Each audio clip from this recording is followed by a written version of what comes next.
Hey folks, Amanda here. Just a quick heads up that from time to time, the Survivor's Guide to Thriving podcast does include some adult language. So if you've got kids with you, you may just want to hold on to this episode to listen to a little later. Enjoy!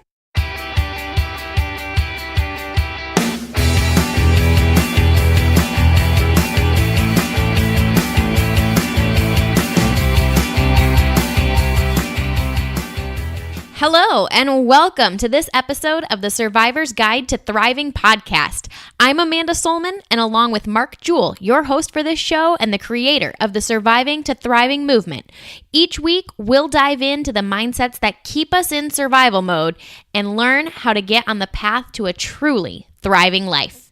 If you're looking for a wake-up call and want some valuable tools to get there, you have come to the right place. After all, survival is dead. It's your time to thrive today. Now, let's head over to the show.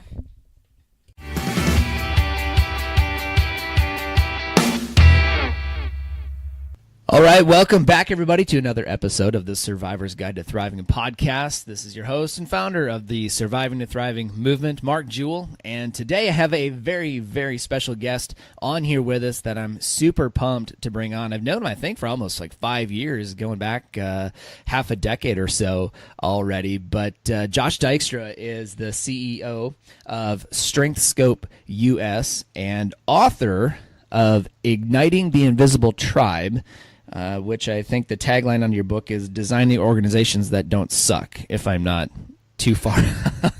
So how can we create some organizations that don't suck, Josh? Welcome to the podcast. Thanks for being on with me.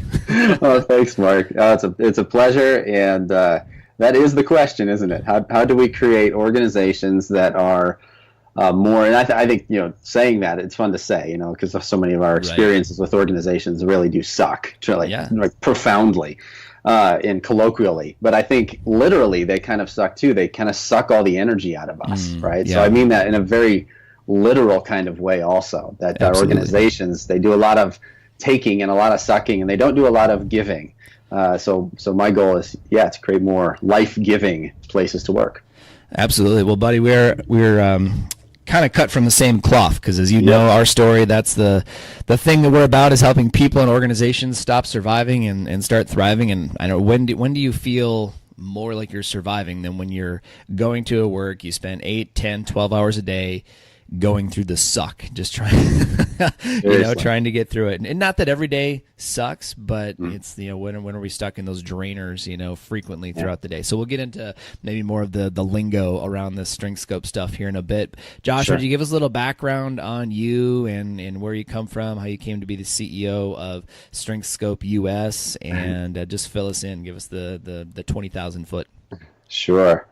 Yeah, my journey is definitely, it's nothing if not meandering. I started in music, so I'm a classically trained pianist and multi-instrumentalist, singer-songwriter kind of person. And for a long time, I thought my dent in the universe would be made through music. And so I went down that path pretty seriously and found that was not really the kind of lifestyle that matched my energizers. And so I didn't really know what else to do. At around that time, it's about a decade ago, I discovered this strengths approach to life, and I thought, what an interesting concept, that we could focus more on what is right with people instead of what's wrong with them, or more on what energizes people instead of what sucks the life out of them. And I guess what I finally kind of put all these pieces together, because as a musician, of course, I worked a lot of really crappy jobs, right? Because you just don't, the music doesn't pay the bills. And so I worked all these different jobs that were just kind of side projects for me. And, some of them were crappy and some of them were great. And it really depended on my leader, on my manager. And I really thought it was just my experience. But as I got more into this world of positive psychology and looking at organizations and how they work, I realized that this was everybody's experience. Everybody has had this negative kind of relationship with a workplace, generally due to a manager that was terrible, or a leader that was bad, or a company that was just toxic and dysfunctional. And it wasn't just me. And this just kind of blew my mind, that everybody, like on this macro scale, was having this kind of shared experience that work is terrible. This right? Like this thing that we spend the majority of our lives doing, most of us are fundamentally disconnected from it, right? So you look at studies around passion in the workplace, 80 to 90% of people cannot say that they are passionate about this thing called work that they spend the majority of their life doing. And so when I kind of put those pieces together, it was like, this is the place for me to make a dent in the universe. If I can make work not suck, if I can make work a little better for people, right, then I'm making an impact that matters.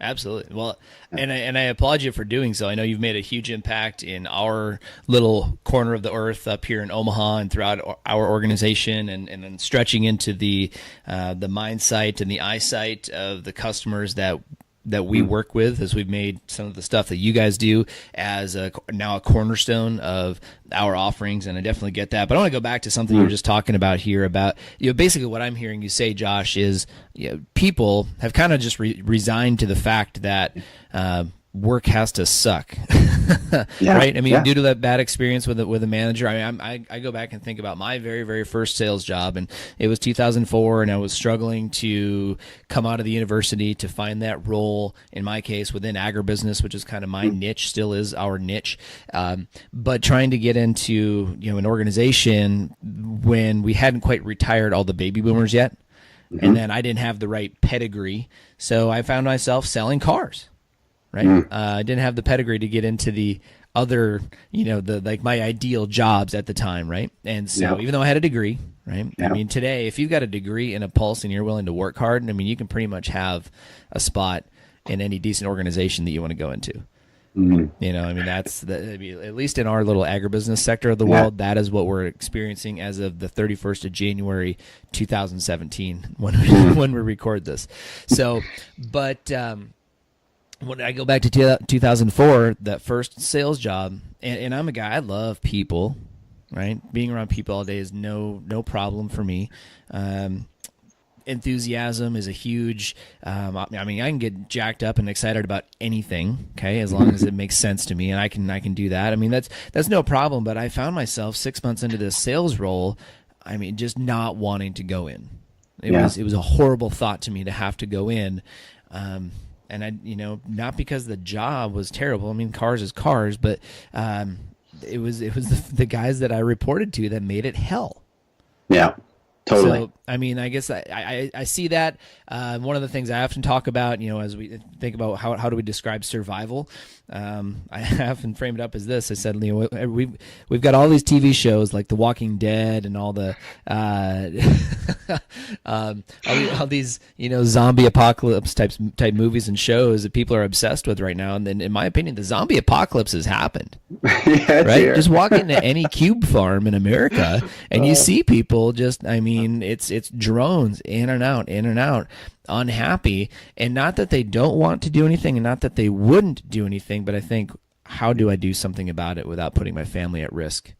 Is a really big piece. So, sorry, I soapbox there a little bit more than I was going to, but this is a significant issue, man, and we see it. I mean, we see people, we even see high performers coming into our coaching programs that, they may be badasses at work, but then when it comes to the rest of their life, I mean, it's, they're stressed, or they've given up and kind of resigned to the fact that it's not going to be any better, than it is. Or in order to be great at my work, I have to sacrifice everything else.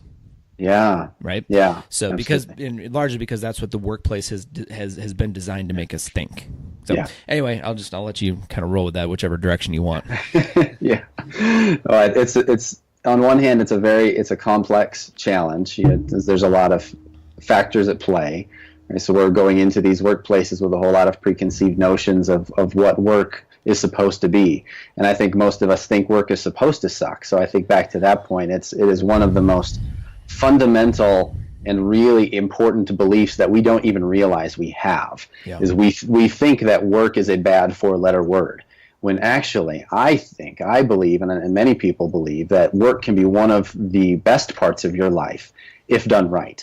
And I think anyone who's had a really great experience with work would agree, when they get to really use their strengths and show up with their brain and really contribute something of value, there's this place of flow, and you're in the zone, and it just feels awesome. And why shouldn't we aspire to do more of that every day? So it's what you talk about when you talk about thriving, right? Like that's exactly what I think of, is how do we get more of us into that place where we're thriving all the time, like at work, at home. So I love what you guys do. I think it's exactly the right thing to work on. Well, and I appreciate that. And here's the big thing that keeps coming through as you talk is people have resigned to the fact that work is not supposed to be fun. Right. And so that's the immediate barrier that we encounter as consultants, as speakers, trainers, coaches, is opening people up to the idea that work could be fun again. Yes. Right. Yeah. So dig into this to me a little for me, just a little bit. I mean, as you work with organizations through StrengthScope, what are some of the best practices that you're seeing out here as far as how people are getting outside, or how organizations are helping to break people out of that mold and get people thriving more, feeling like they're working at their best more often? Yeah. Well, I think of it from two different angles, and I think both are kind of two sides of the same coin. I think one is the personal side, the me side, if you will. Like, I need to know what energizes me, and I need to be an active participant in helping make sure that I get to work in more areas that energize me and less areas that drain me. I can't expect my manager, my leader, my organization to do that for me, my mom, right? I can't expect anyone else to do it for me. I have to take responsibility and start to do some self-discovery and figure out what my strengths are. What does energize me? Most of us don't even know how to answer that question. Right. So I think there's that first part, which is the me part. Then there's the other side, which is the we part, is the organization part. And there is a responsibility. We need to hold our organizations to a higher calling other than just making money, because we spend so much of our lives in these places. They really can be places that help us be our best selves. And if organizations were designed a little bit better, this is exactly what they do, is they help you become the best version of you. And so there's two sides of this. I think for many of us in our lives and our roles, it's easier to start with the me side, unless we're at a high level in an organization where we feel like we can impact some of those things at the policy systemic kind of level of organizational design. So I think many of us, we can always start at the level of what can I do, right? Like what energizes me, right. and how do I learn more about myself and do more of that. Right. So that it's interesting, because that question came up in a Snapchat from one of our coaching clients the other day. And the question was this: so what do I do? Like, I'm bought in. They've done the StrengthScope profile that we pull in from you guys. He's been through that. He's bought in. Like, he wants to thrive more at work. Okay, so he's doing the work. But the frustrating thing that he continues to bump up against is, what if I'm constantly surrounded by negative people? Right? Yeah. So this is part of what you're talking about, which is org design. But and you and I guess would both know, and I mean, if you've read a book that's updated since I got my master's in org leadership, which basically says if you want true change, right, we've got to have top down, sweeping change. But from an organizational standpoint, I can always work on myself. So here's a guy working on himself. Yep. Doesn't have a VP that he reports to who is as bought in, because he's not working on himself right now. So he's got a negative boss, right? And certainly that negative boss may be triggering other negativity in the environment because he's the boss. Right. So what do I mean if I'm this guy? I mean, what are recommendations if for the the hundreds of people that will listen to this, maybe thousands of people over time that will listen to this? What would you tell them? I mean, what's a thing, like what are a couple things I can do that are practical that can help me continue to keep myself positive? And by the way, I live in a small community. There probably aren't a lot of other jobs like this that pay at this pay grade. Right. It's like that. That's the real stuff that we get into that you and I both see. Yeah, it's a conundrum, no question about it. I think, at the end of the day, though, we have to decide what we are willing to put up with. Yep. And what we are not. And so there's a great phrase, I don't remember who I stole this from, it could have been you, Mark, but this idea that you get what you tolerate. Sure. Right? Yeah. So and I think this is true in all areas of life, and for other people and organizations and for ourselves. We get what we tolerate. And if I'm willing to tolerate that kind of existence, then that's what I'll get. And if I'm not willing to, then I'm going to do whatever I can to get myself out, to move to a different place if if I have to, right? Like, it just depends on how much fire you have to go get the life you want, right? There's a lot of the barriers that we create for ourselves are just that. They're things we created for ourselves. They're not, especially in this country. So many of us, we have so many options, so many opportunities, and we've limited ourselves into thinking that we need to stay in this little box. And I'm not saying that it's not going to be challenging. Right? I'm not saying it's not going to be hard. It's going to be really freaking hard, but it's always hard to work in your strengths. If you really are serious about this idea that you want to create a life for yourself where you get to do more of the things that energize you and less of the things that don't, if you're really serious about that, it's going to take some serious freaking hard work. It does not happen any other way. Yeah. And it just depends on how bad you want it. So I don't want to dismiss the challenges. I don't want to say that it's not it's going to be easy. But I think you can do it. I'm from a small town in South Dakota of 1,311 people, and I lived there till I was a teenager. And I always felt like I wanted to go do something else, and so this is not to say that people didn't help me, right? Like, I got lots of lucky breaks, and lots of people helped me. But I think there's something true about this idea that the harder you work, the luckier you get. Mm-hmm. So if you're willing to put in the work and really find yourself and figure out what matters to you, I think you can. I think so many of us can do it. Yeah. Yeah, I don't know. What are your thoughts on that, Mark? No, man, I'm right there with you. And I'm thinking about this person in particular, right? And so here's somebody who's at the beginning of their journey, right? The intervention just occurred, and it was like the light bulb went on that said, like I can have, my life could be better than this. Like, it could be different. Like, I can have more of what I want. I could be big, be better, dream bigger, have more, become more. Like, what? Like, and so often people resign to the fact that they can't have more. And it is what it is, right? I mean, that's the survival mentality. It's complacency. And so when we break them out of complacency with the work that you do, with the work that we do at MJST, or they just hear something, right? They hear that motivational speaker, or they see that billboard that finally says, I'm done. Like, I don't want to live in my survival mentality anymore. That's where this guy is, right? He's just breaking out of the shell and coming out of there and meeting the resistance, right? So what I always say is life is going to test you. Yeah. Right? Life is going to test you, and you're going to say, I want that new car. I want that new job. I want a better boss. I want more positive people around me. I want more money. Like, whatever the thing is that you want or that you think you desire, I get it. I get it. Like, I've been there. I'm there a lot of times, even today. But the reality is, like, it's going to test you to say, okay, are you willing to put in the time to get there or not? Now, I like, as you were describing some of this stuff, I'm sitting here thinking about the life that I get to live today, right? Yeah.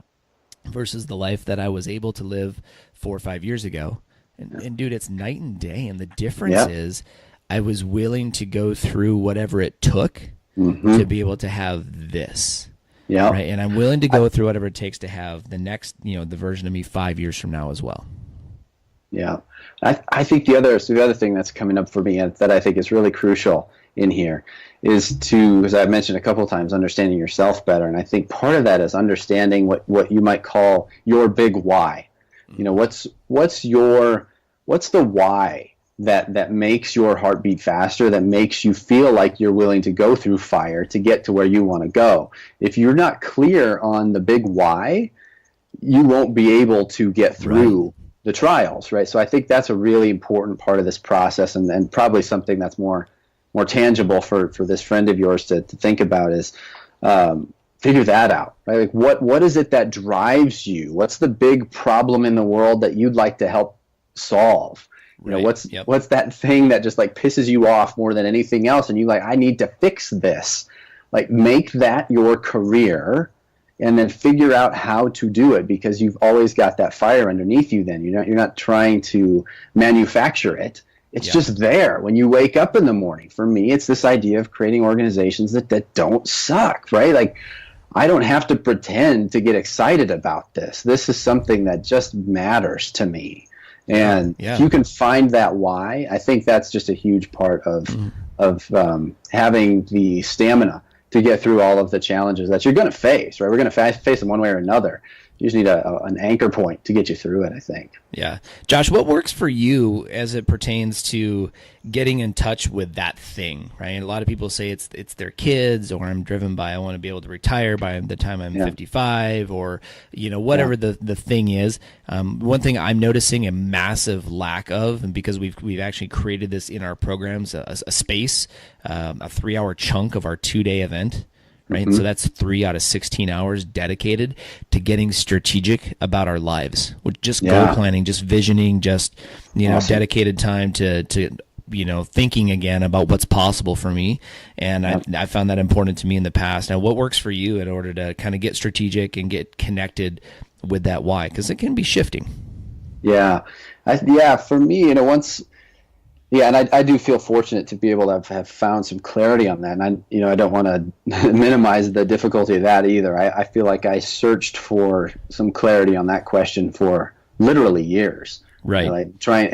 And now it seems very clear, but for years, thousands of days in a row, this was incredibly murky for me. And I did not know how all these pieces were coming together. I'm coming from the world of music. I'm thinking I'm going to be a performing singer-songwriter, and then all of a sudden I decide not to do that. And so what am I going to do with my life? Like, this was a major crisis for me.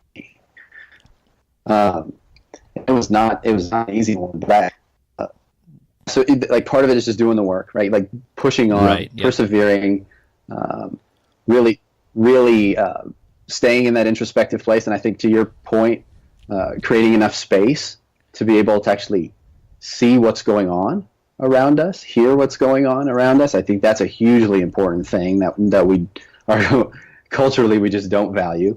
And so I'd say that's a really important part of the strategy, is just carving that space out. The other thing that I try to do now every year, I do a reflection, and I actually post this on my personal blog, but it's, so I do every year, I set new goals for the coming year. And I also then reflect back on the previous year and how I did on last year's goals. And I just kind of post it out there in a transparent fashion for the world to see. Not really for anybody else, but really it's a bit of accountability for me, and it's a good check-in to see how am I connecting to this big why? Am I staying? So if the big why is the sun, everything needs to orbit that idea. Right. So for me, it's this idea of organizations that don't suck, creating a revolution in the way that we work. And am I staying in orbit around that idea? And then, just really practically and tactically, am I achieving the goals? And if I'm not, what did I learn from what I prioritized instead? You bet. No, that's I love it. I mean, I think that's a great practice. Anything that we can do to get that personal accountability, check in, create some time. Here's the thing that I just want to throw out to those that may be listening to this that don't live and breathe this every single day like you and I do. And that's simply this. Man, you deserve that time. Right? Like, vacations are great. Take a vacation. Go have a fun family vacation. Pull your camper to the campground. Go to Mexico. Whatever. Find that warm beach and that cool Corona with a lime in it. Whatever your preference is, right? But somewhere on the front end or the back end of that thing, like, find 24 hours where you're good and sober, and you can just put in some earbuds and journal about whatever it is that it comes to your heart in that particular case, so that you can get back in touch with those passions. I don't care if you're Abby, who's my bartender downstairs at the Roja on the street level of our building, right? Because I go down there and at lunchtime she brings me out a bowl of pork green chili soup. And she's fantastic at conversing and wondering what's going on in my business. Like, I tip her incredibly well, because she's one of the most cool people I get to talk to every day, right? But I just encourage her, like, what's beyond this, right? You're 26, you're in finishing, you've gone back to college to get your communications degree. What's next, Yeah. You know what I'm saying? Like, what's next? And so that's, it's huge. Like, even at that level, if you're in school and you're bartending to pay bills, awesome. Great. Okay. Yeah. What's next? What's the next version of you look like? At our event last week, I had high level leaders from our industry, 6 of them in one room. And we said, okay, what was the version, if you were to go back and have a conversation with that 9 or 10-year-old version of you, are they proud of who you are today? Or would they want to kick your ass? Right. And then that was day 1. Day 2, we talk about, okay, so let's talk about the version of you now 5 years from now, or 6 years from now, or 10 years from now. What needs to happen in the next few years in order for this version of you now, or that 10-year-old version of you then, to be proud of you 5 years from today? What would that look like? And most people don't do it because they don't feel worthy of taking the time and investing in the king or investing in the queen to get purposeful, to be strategic about how they build their empire. Again. Yeah. So that's my 2 cents on that. Yeah, I think that's huge, and I totally agree. If you if you are a human, you are absolutely worthy of this discussion. Like, please, I so agree with that. Right. And the other thing I'd want to piggyback on that is to again just say that this is not easy. Right? This is not easy for Mark. This is not easy for me. We are just like you. We're very busy. We have family. We have kids. We have all sorts of conflicting priorities. The only way this space gets carved out is if we freaking carve it out by hand, right? Like this. Yeah. Don't you agree? This is not easy for anybody to carve out this space. We're Absolutely. not just. So yeah, I mean, it's like it doesn't have to be hard, but we make it hard because everything for so much of our life we've prioritized every other thing, and so what I find is this: we do this If you will just do this enough times, if you're to go back and listen to the first 10 episodes of the Survivor's Guide to Thriving podcast, I will share with you the steps that are required to go from surviving to thriving in any behavior. Along that pathway, one of those steps is figuring out what is the work, what's the effort, the driving effort that I need to put in order to end my suffering. And so if your suffering is around not feeling on purpose at work or not feeling on purpose in life, then some of the driving effort I might suggest would be able to take some time for you, go somewhere and get strategic about what you're creating in life. Get clear, right? We say clarity plus certainty equals execution. And so if I can get clear first, and then I have a certain level of competency to be able to go and do what I do, then that will give me a higher level of certainty. I put those two things together, I'm going to get a great result. Right. But I think what most people miss, I think we're really good at creating certainty because you know how to get better at your job. You know how to get better at being a better mom, better dad, better husband, better wife, better at working out, whatever it is that you're, needing to fix. We can develop certainty. We know intuitively we know how to do that. Intuitively, I don't think we know how to get clear, right? Which is taking some of that time to be strategic. So I want to put that one to bed for a minute, and it may bubble back up again as we kind of go through the next a few minutes here, Josh, but one of the things I wanted to talk about, you brought up at the very beginning around this idea of positive psychology. Could you define that for us and help? Sure. I'm looking, give some people some tools that we might be able to take away from this, and we'll at the end, tag up, strength scope and all the good stuff that they know how to get that. If they've listened to other episodes, they already know how to get that from us. Sure. But I want to talk about this positive psychology idea and what that could mean. Yeah, absolutely. So. The easiest way to understand it, so in a nutshell, if traditional psychology is the study of what's wrong with you, which it is, right? It's the study of all the things that are wrong with human beings. Positive psychology is actually something different entirely. It's the study of human flourishing and what it takes to live an excellent life, which of course is not the opposite of just doing the things that are wrong with you, right? That's not enough to make a thriving, flourishing, excellent life. So the world of positive psychology kind of has all of these kids that are inside the family, and one of those is the world of strengths. So when we talk about strengths, it lives in this world of positive psychology. Also, there's something called appreciative inquiry, which some people may be familiar with. It's a very, very cool part of this world also. But all of that kind of lives in this positive psychology family, which is about studying a thriving life. Beautiful. I love that. So could you share with us real quick the story, and I think I might have told this a few episodes back, but kind of the story of, how we started studying strengths, from that speed reading deal, reading speeds here in Nebraska in the 50s or whatever, 50 years ago, whenever that was. Yeah, totally. Yeah, so there's an interesting kind of a light bulb moment that went off in the history of this study. In the 50s in Nebraska, there was a group of researchers who were commissioned by the state to study and impact the reading speed of students. And so they said, all right, we can do this. So they went in, they took a baseline test of reading comprehension for the students, and they found, not surprisingly, that they all read at different speeds and comprehended at different speeds. And so on the below average side, the students were at 90 words per minute. On the above average side, they were at 350 words per minute. And then you've got this whole spectrum of students in between. This in itself wasn't surprising. We all read at different, we're all wired differently. You might read faster or slower than your sibling if you have one. It's pretty normal. So that part wasn't surprising. Then what the researchers did was devise a speed reading course. So they put all of these students through this course. They come back and they retest the students to figure out, okay, what happened here. So the students that were at 90, they went to 150. All right, that's great. So then the question, if you're listening, just think about this for a second. What do you think happened to this group that started at 350? There's not that many options, right? They went up, they stayed the same, and they went down. But what this group over here that started at 350 did, they went to 2,900.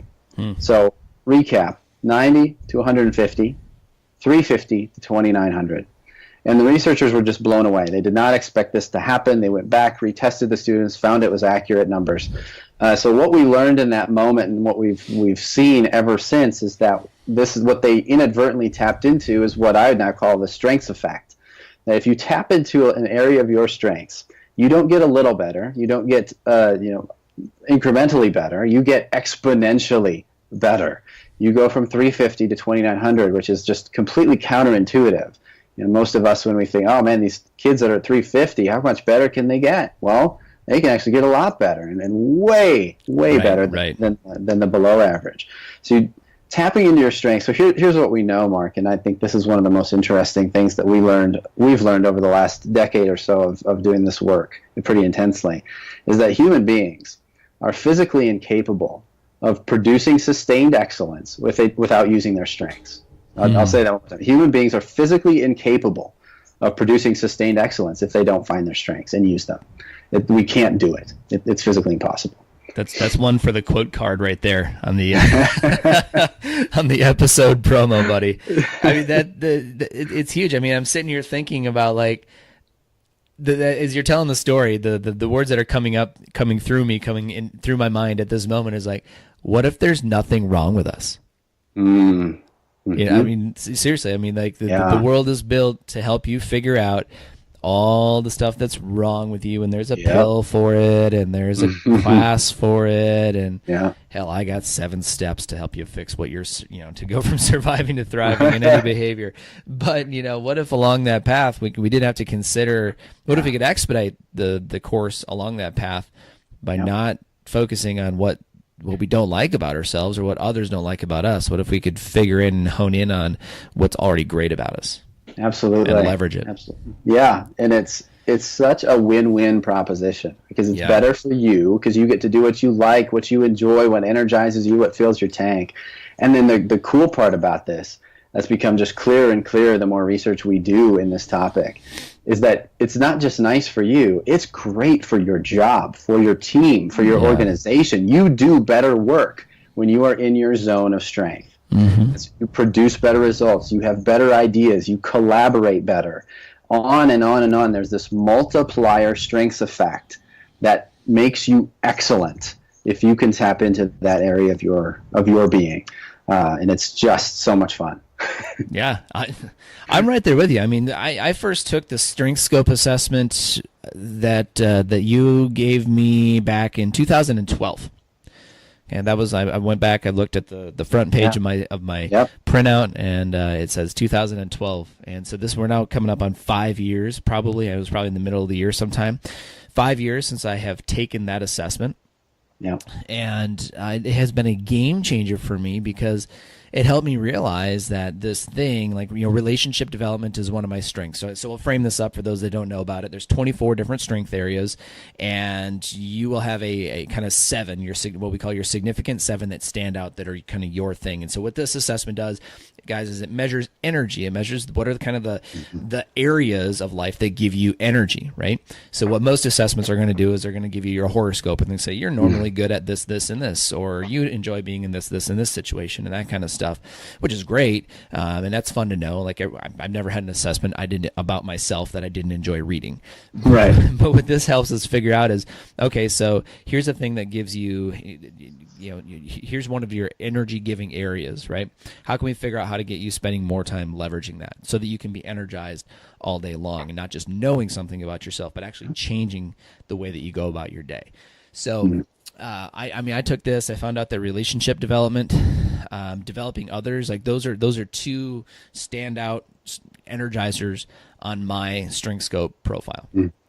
So as I look at those things, I also look at the stuff that I think people sometimes didn't like about me in the past.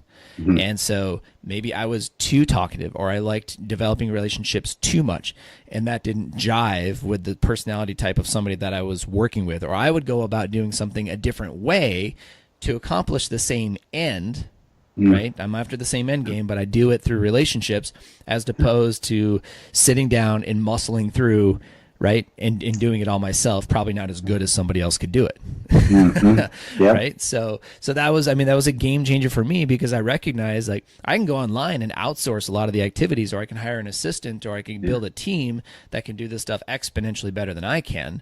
And that we wouldn't be having this conversation. Seriously, I paid to produce this podcast for 5 months before we produced a damn episode. Okay. I spent money every month for 5 months, maybe even 6, until we actually produced an episode of this podcast. You know what I'm saying? I mean, that's because I had to get the team member that says, oh, you're already spending money to do this. Why don't we just execute? And I'm like, yeah, that would be awesome, Amanda. Thank you. You can just get that done, because I've already spent $5,000 or $6,000 not producing a damn ounce of content. So, right? I mean, that's the kind of thing, like, and so strategic mindedness. I love thinking about ideas and pulling things, kind of pulling the different ways that we could do something together out of the air. But I need people around me, or people in my life, that can see the how to get it done. Yeah, and she comes in and makes it look easy, right? Yeah, exactly. Exactly. So I'm sure that the production for our listeners, the production on your end probably looks easy and flawless. Why? Not because of me. No, like, I can do this. I can stand in front of the microphone and interview people, and I can talk.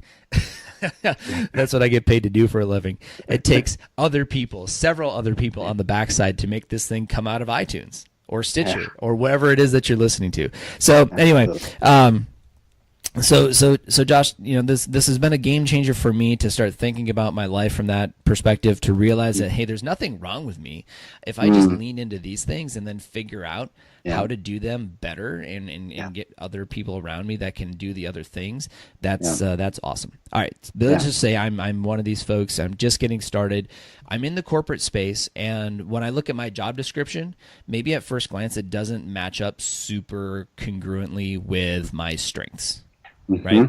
And so what can I do? Like, I mean, without having to quit my job or ask for a transfer or go to another company, because we all know that can be super inconvenient, and maybe there's nothing wrong with your company. Like, you want to stay there, but you also want to feel more turned on by your job every day. So, tips, tricks, what can I do? Yeah. So a couple things. One thing I think that's really important is to make sure that we're teasing apart the way we think about the word strength. So when most of us, and this is pretty true globally, we hear the word strength, we think ability, we think talent, we think competency, right? So if people say, Josh, what are your strengths? I'm going to tell you what I'm good at and competent at, and things I can do well. And we would say that's an important thing to understand. We don't discount that. But there's another component to strength that's equally as important, and it's this energy piece that we keep bringing up. It's the part of the strength that makes you actually feel strong. And this is a big, big deal, because you can be really good at things that suck the life out of you. You could be really good at lots of things, and not all of those things energize you. So separating ability from energy is something that was very new to me, even 5 or 6 years ago. But as I've leaned into this idea, it's been incredibly transformative. There's just so much power in this idea. So one, start to tease apart those ideas, understand that what you're good at might not energize you. And for you to feel turned on in your job, of course, you need to have the energy component, right? That's kind of what we're talking about. So you need to make sure that it makes you feel strong. If it doesn't make you feel strong, it is not a strength. It is just something you are good at. So I think that's really important to understand first. Got it. Yeah. And then I think the next thing is to start paying more attention. And I think the other big deal here, and I think this is true for me also, I didn't pay attention to what energized me. I didn't have a clue. I got work to get done. I'm going to power through and get it done. And then I started paying attention and discovered, to your point, there are certain parts of activities that really make me feel like I'm in the zone. For you, it's like the relationship building, developing others. Right? You're in your zone, in your sweet spot when you're doing that stuff, and you feel it. Right? You feel that visceral energy when it's happening. And so once you start paying attention to those things, then you can be more strategic, more deliberate about, okay, is there space in my job? And for most of us, I will tell you right now, there is more space in your job description than you think. There is more space in there for you to customize it than you think there is. Because what you're not trying to put, you may need to find a different role in the organization, right? So we could say that. But let's say you don't, right? Let's say you actually kind of enjoyed the role you're in, but you're still feeling kind of drained. There's probably a different way for you to go about your work that would energize you and get you to that same result. And it's like salespeople. We think there's just one kind of salespeople. They're all persuasive and they're all what? Not true. Some of the best salespeople on the planet are introverts, and they they build these deep relationships.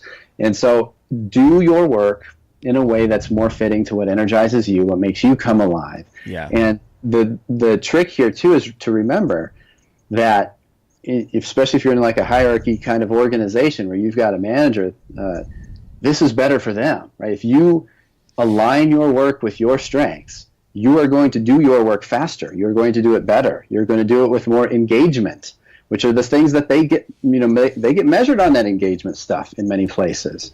So the more you work in your strengths, the better it is for your manager, the better it is for your team, and the better it is for your company. So this is a win-win thing. We're not trying to, pull any kind of sneaky situation here. This is better on all fronts. Right. No, I'm right there with you, and I really, really like how you framed that up in saying that there may be some space within the space on your job description, right? Yes. And I know a lot of people, we do this, like we start to tell a story about the way that it is supposed to be done, and largely that's influenced by the person that did it before you. Absolutely. Right? Or some other person who wrote that job description. But the person who wrote that job description didn't have your unique skill sets, your unique strengths. Exactly. And so, the question becomes that you get to ask yourself is there a way that I could leverage my strengths, the things that make me feel strong, and potentially do this job just a little bit differently, accomplishing the same result, maybe in better time, maybe with better accuracy, maybe with an improved level of output. And just kind of interesting to see, how that would work. I think as I look at a lot of sales organizations that we work with, there are some people that have, in my opinion, no business going out prospecting. Yeah, agreed. Right? Yeah. Put somebody like me out. I'll drive into anybody's driveway. I'll knock on any door. I'll call anybody. It doesn't bother me. Right? There are times in the past, but that it did. But that's when I was trying to do it the way that Zig Ziglar would do it, or the way somebody else would do it. But when I found Mark's unique way of being able to pick up the phone and prospect and, do it how he would do it, no problem at all, right? And where I suck is the follow-up. Okay. Right. Yeah. So within our team, I have no problem going out and it's my company and my name is on it. So a lot of times the leads come to me or people call me, but I know that they're not going to be best served by me in the long run to get that proposal or to get the deal done. So I have no problem passing it off to somebody else within my circle of influence to make that kind of thing happen. You know what I'm saying? And that was a game, that's a game changer for us. I'd love to see more sales teams, go that way. Love to see more leaders stop thinking you have to do everything and see who could I give one task to on my team. If they can do it 80% as good as I do, and they get lit up by it, and then gives them energy.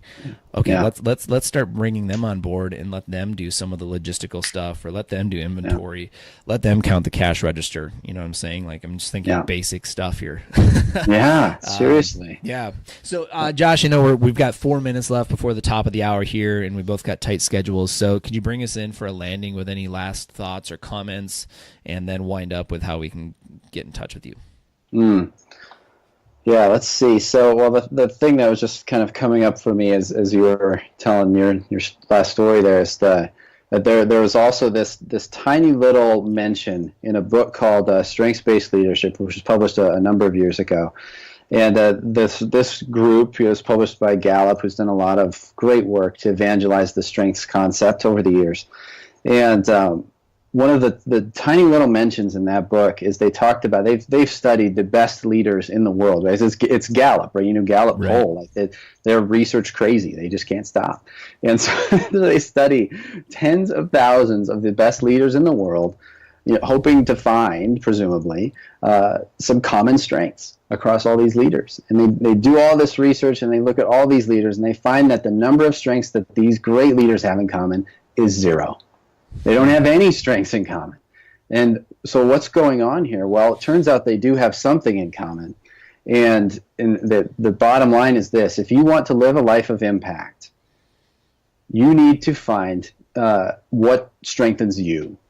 So exactly what you just said, Mark. It's all about don't try to lead like someone else, because all these leaders, they've got this self-awareness in common. They know what their strengths are. They work in their strengths all the time.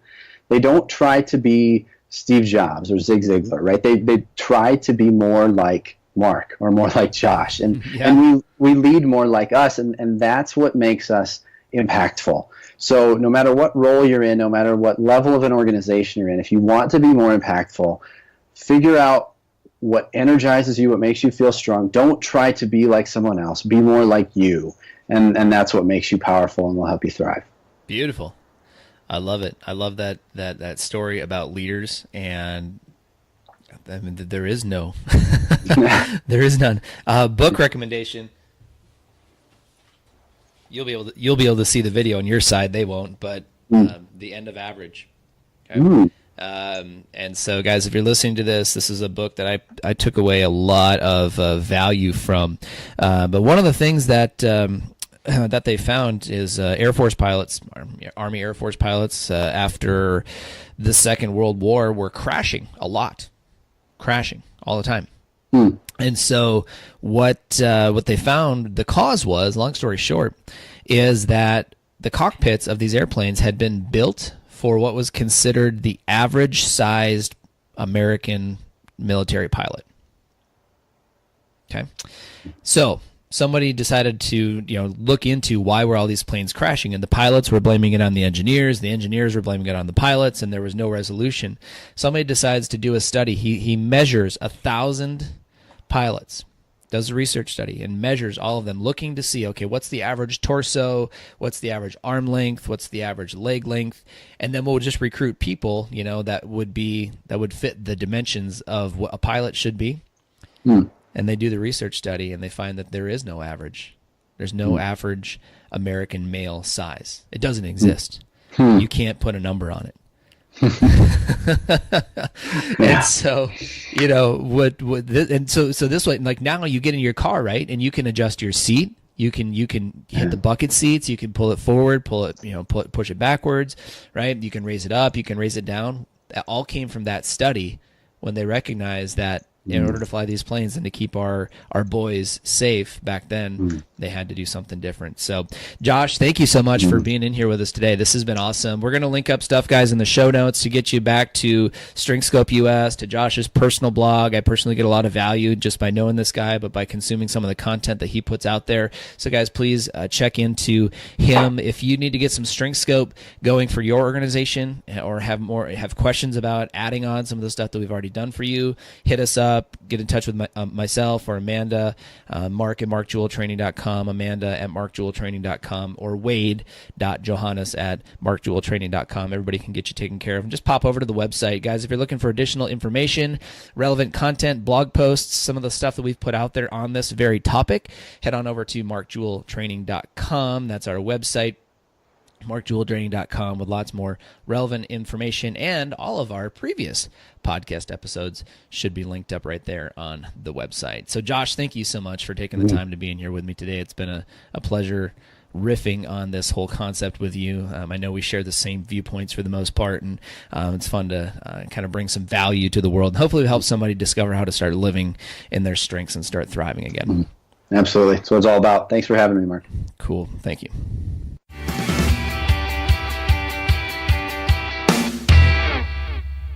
Thanks for tuning in to the Survivor's Guide to Thriving podcast.